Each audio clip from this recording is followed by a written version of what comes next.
Des premières projections de 1920 à celles d'aujourd'hui en très haute définition, le grenier à sel à trappe aura connu toutes les évolutions technologiques du cinéma. Baptisé le Normandie en 1964, son écran courbe, l'Héraclorama avec son impression de relief, séduit les spectateurs. Depuis 2012 et sous son nom de cinéma Jean Renoir, c'est avec sa diffusion des films en 4K qu'il fait venir le public. 4K comprenait une définition d'image environ 2 fois supérieure à celle des télévisions Full HD de nos salons. On a encore eu, il n'y a pas très longtemps, avec la sortie du film Amour de Haneke, celui qui a eu la Palme d'Or, qui était en 4K, on a eu des gens qui sortaient, des spectateurs qui sortaient et qui étaient bluffés. Ils me disaient, mais c'est quoi cette image? Parce que effectivement, le film était incroyable. C'était la plus belle définition qu'on ait eue jusqu'à présent, jusqu'au film de ce soir, Samsara. Ça marche comment? En fait, on a remplacé la pellicule par des disques durs ou de ce qu'on appelle des DCP, donc c'est un format d'encodage qui est propre au cinéma.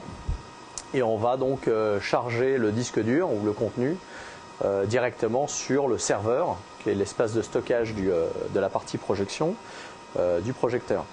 Ou alors, on peut recevoir de manière dématérialisée par satellite ou par ADSL les films. Et ce sont des fichiers très lourds, qui font 150 gigas.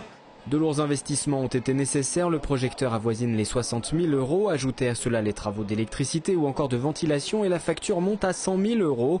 Reste à rentabiliser l'opération puisque les autres cinémas s'équipent à leur tour, Ciné 7 à Elancourt ou Salle Jacques Brel à Montigny-le-Bretonneux. Et c'est une nouvelle guerre entre exploitants qui débute à celui qui offrira le meilleur confort visuel et auditif.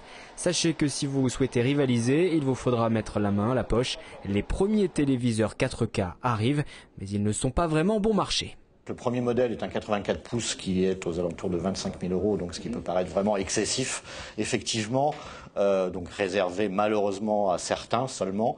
Nous sortons là actuellement deux nouveaux téléviseurs plus économiques et on devrait être aux alentours de entre 10 et 15 000 €.